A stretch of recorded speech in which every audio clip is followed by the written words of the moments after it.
"How are you?" Jake began his customary chat with the doorman. "Fine," answered the bouncer without looking to see who had spoken, and giving a shoulder shrug of disinterest. Disinterest, also customary. "Yeah, I'd be working too tonight if I had called the boss," he continued on as Don and myself continued walking downstairs. We'd been there for about half an hour when Leah came. "Hello, Jason," and then she turned from Jake to me. "Have you seen any of my friends yet?" While shaking my head, I said, "I've been looking for a long, long time. No luck yet. If you'd find one, I'd appreciate it if you'd let me know, so I could stop looking." She hit me for the failed attempt at humor. "What kind of beer can I get you?" Jake asked her. "I don't think I'm staying," she said. "You've got to stay for at least one. It's bad luck if you don't. Besides, Mark's buying this round. He'll pay for it." He tried to coax her. "All right, a Canadian, please." It worked. So she stayed for one beer and then was on her way, without one rude comment from any of us. I gave the other guy shit for that. What's the problem with her? I can't say anything rude or crude because I'm a family friend. "When did that ever stop you?" inquired Jake. "I'm just not drunk enough yet." "Tequila. If she comes back, I'll be sure to tell her how nice her knockers are looking." I turned from Jake to the bartender. "3 tequilas, please." I turned back to Jake. "What do you want?" "If you're getting 3, I'm having 3. You want 3 done? Make that 6, he said to the bartender. The bartender just shook his head, but he kept on pouring.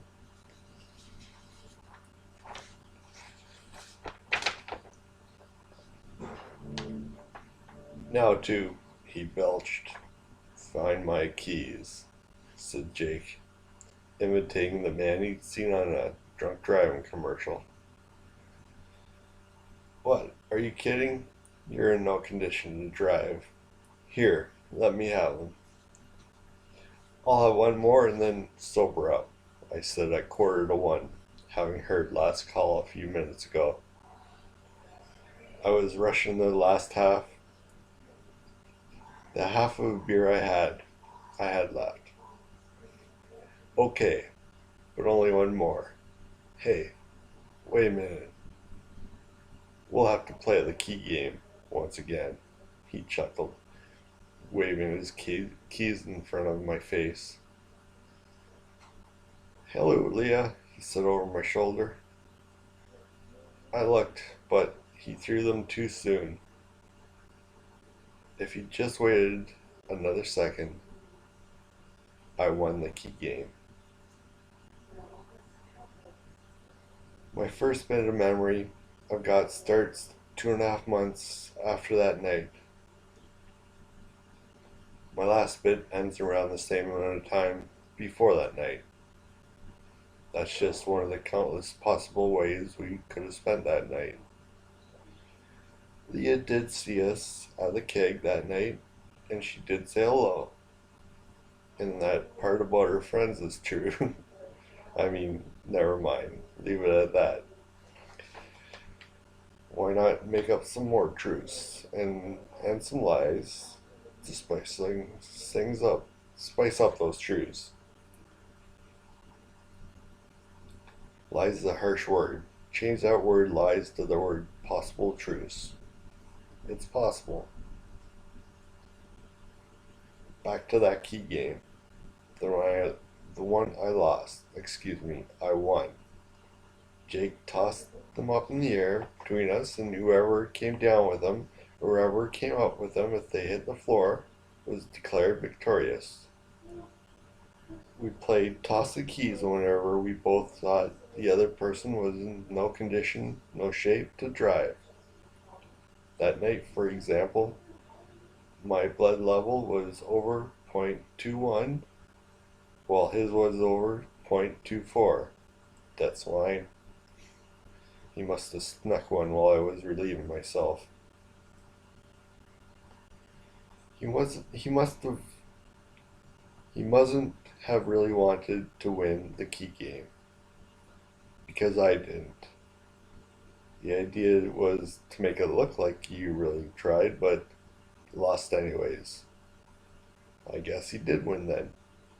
Yeah, right. Big winner. I had the definite height advantage. I'm 6'1", he's 5'10". He had the definite ingenuity advantage though. We had played once when I thought I was a winner, only to be left outside in the cold, searching the damn key ring while he climbed into the passenger door, which I thought I'd left unlocked, hopped over the gear shift, and started the car with the keys he'd removed from the little ring before tossing it. Ingenuity, maybe. Stupidity, definitely.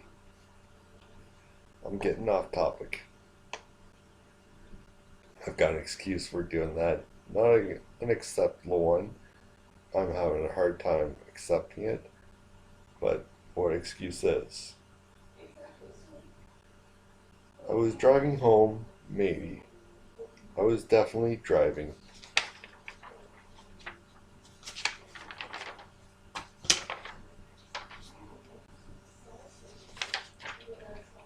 I'm having a hard time accepting that too, but to where? Home is the most logical, but I wouldn't have taken Weaver Street. We pulled onto Weaver Street, and we're on our way home. I could have chosen it, God knows why. You're whining all over the road, said Jake. Really, officer? It was just a few doses of cough syrup. He belched again. We came up to a stoplight. Could you do better? Here, take the wheel, I said, passing him the steering wheel. Don let out an audible gasp. It was one of the many things Jake did to amuse people. He had his steering wheel that slid off its mount. It could be slid back on, but it wasn't needed to steer the car, as I was shown by Jake the first time I ever saw it. I slid it back on. While still at the light, a gray car pulled up beside us in the passing lane. It contained a couple guys who obviously recognized us from the keg that night or from some other place on another night. People remembered meeting Jake. This couple of guys must have met him before, and they were giving him the finger. He was just opening the door when the light changed. They took off, and I took off after them before Jake had to tell me to. I didn't know what I'd do when we caught up to them. I thought I'd leave that up to Jake. I don't know where those guys get off telling me I'm number one. I know it already, Jake said. I thought they were showing you their middle fingers, implying you're just one of the crowd, nobody important, I said, while approaching highway speed. Ooh, and I thought they were just giving the finger. Boy, does that make me mad. Red light coming. And there was one coming, but they weren't slowing down. I could see a car coming towards the intersection on a crash course with us, but I knew if I kept up the speed I was traveling at, there would be no problem. This took place within a second. Honestly, Ossifer, I'm colorblind, and I have a reoccurring case of dyslexia too. Top, bottom, bottom, top. What's the difference? Spilled out of Jake. I don't know if they have a problem. I shut up. I should have remembered this corner, it being practically right in front of the high school I had just graduated from a couple of years ago. 2.5 to be exact. I wonder if those were the last thoughts that went through my mind.